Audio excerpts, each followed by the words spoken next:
Então esse exercício é sobre abstração. O que é abstração? É o processo de remover certos detalhes de implementação para que o foco esteja nos detalhes mais importantes. E por que abstrair é importante? Porque quando eu abstraio, eu lido com uma estrutura ou um processo complexo através de um código mais simples. Então como que vai ser a assinatura dessa função? Eu vou chamar ela de createElement, que ao ser invocada, recebe o nome do elemento, que pode ser um input, e recebe um objeto com os atributos que o elemento deve ter. Então o input vai ter, por exemplo, um atributo type que recebe radio, um ID que recebe input1, um name que recebe main, um value que recebe principal, um for que recebe input1 e um data-js, que é uma string por causa do traço, que recebe input1. Para facilitar a visualização, eu vou declarar uma const input que recebe a invocação da createElement, e se aqui abaixo eu inserir um console.log que recebe a input, eu vejo um erro dizendo que a input já foi declarada. Então se aqui no app eu pesquisar por const input, eu encontro ela no segundo exercício, então eu vou comentar o código desse exercício, e se eu salvar, agora sim eu vejo o erro que eu queria. Esse reference error está dizendo que a createElement não foi declarada. Então, acima da input, eu vou inserir uma const createElement que recebe uma função com um parâmetro element name e um parâmetro attributes. E dentro da função, eu preciso implementar a criação do elemento HTML e o retorno dele. Para criar e armazenar o elemento, eu vou inserir uma const element que recebe a invocação do document.createElement que recebe element name.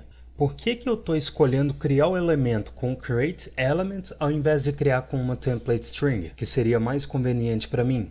Porque pode ser que eu queira adicionar um evento nesse elemento. E se eu criar esse elemento com string, eu vou ter que inserir esse elemento na tela para depois adicionar um listener de evento nele. Não tem como eu adicionar um listener de evento em um elemento que ainda não está no DOM. E ó, isso é o Roger alucinando. Isso não está escrito no exercício, não é um requisito para você fazer, é só eu divagando uma situação que pode acontecer. E poxa, se eu estou criando um elemento, se eu criar um form, por exemplo, faz sentido que eu queira adicionar um event listener nele. Quando eu crio elementos HTML com createElement, o que vai ser retornado é um objeto que vai ser uma referência ao objeto que vai ser adicionado no DOM. Isso é importante porque não é possível adicionar listener de eventos em um elemento que ainda não existe no DOM. Se eu adicionar um listener de evento em um elemento que ainda não existe no DOM, quando eu for selecionar esse elemento usando o Query Selector, por exemplo, o retorno do Query Selector vai ser null. Mas quando eu crio um elemento com createElement,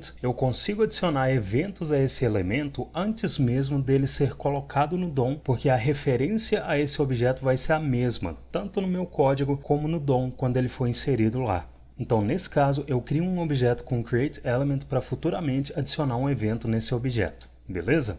Se eu inserir um console.log que recebe element, eu vejo o input criado, e esse undefined é o valor que a const input recebeu, porque por enquanto a invocação da função não está retornando valor, e por baixo dos panos, toda função que não retorna um valor retorna undefined. Então beleza, eu criei meu elemento e agora, através do objeto que esse parâmetro attributes está recebendo, eu preciso adicionar os atributos e valores desse elemento que eu estou criando. E não tem como eu fazer isso manualmente porque eu não sei quantos e nem quais atributos e valores o elemento vai ter. Como que eu resolvo isso? Eu posso iterar por esse objeto e gerar um array com os atributos e valores que o elemento precisa ter. E eu posso fazer isso através do método objectEntries, que é um método que retorna um array de arrays. Cada array dentro do array que o entries gera contém um par de chave e valor do objeto percorrido.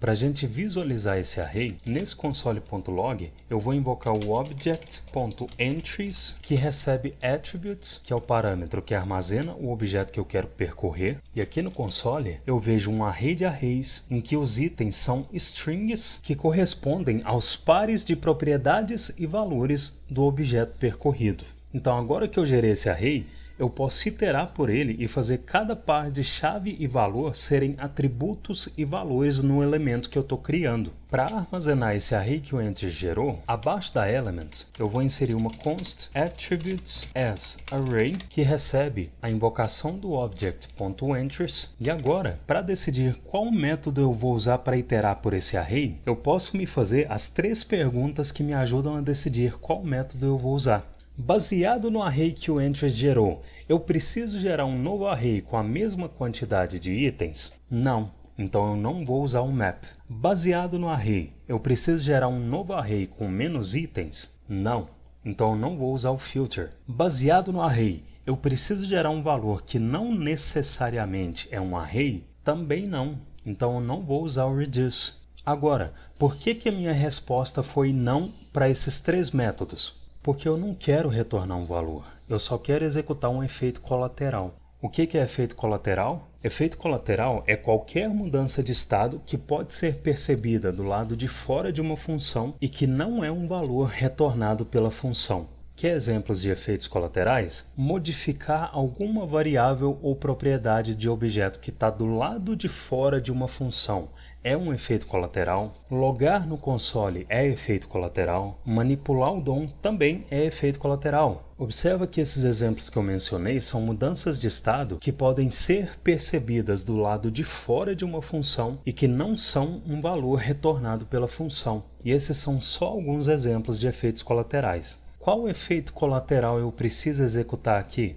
Eu preciso adicionar atributos nesse elemento HTML, que é um objeto. Então, como eu sei que eu vou executar um efeito colateral, eu posso usar o for-each para percorrer o array que o Entries gerou. Então, attributes as array.forEach, que recebe uma função, e observa que dentro dessa função eu não quero retornar um valor, eu só quero fazer alguma ação que vai modificar esse objeto do lado de fora da função do forEach, e isso é um efeito colateral. Como que eu vou adicionar atributos nesse elemento? Eu posso usar o método setAttribute, que é um método que adiciona um atributo e valor em elementos. Então eu vou invocar element.setAttribute e a invocação do setAttribute recebe 2 argumentos. O primeiro é o nome do atributo que eu quero adicionar e o segundo é o valor que eu quero inserir nesse atributo. Para inserir esses argumentos, observa que aqui no primeiro parâmetro da função, a cada execução eu vou receber um array de 2 itens em que o primeiro item corresponde ao atributo e o segundo item corresponde ao valor desse atributo. Vamos visualizar esses arrays? Eu vou inserir um parâmetro ARR, vou trazer esse console.log para dentro do forEach, vou inserir ARR como argumento do console.log e se eu comentar o setAttribute, eu vejo que a cada execução da função, os itens do array que o Entries gerou, que são arrays, foram exibidos.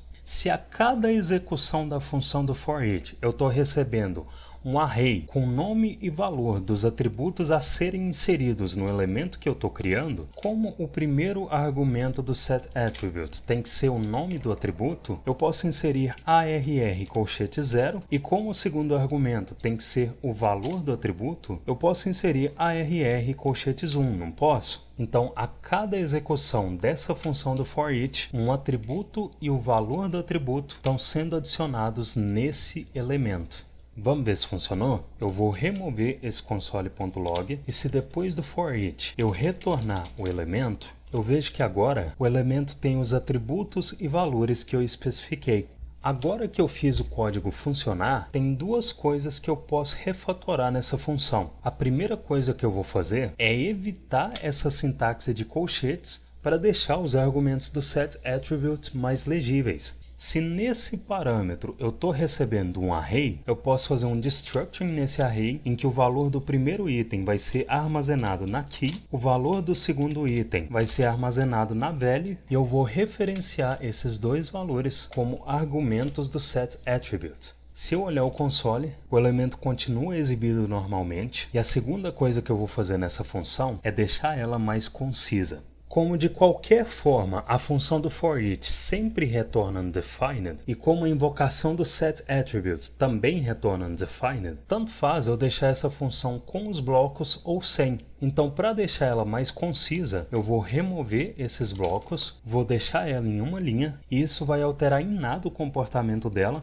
porque mesmo que eu esteja usando o retorno implícito da arrow function, o que essa expressão retorna, no fim das contas, não faz diferença, porque o for each sempre vai retornar undefined, beleza? Se eu olhar o console, o elemento continua exibido normalmente, então o refactoring não quebrou o funcionamento do código.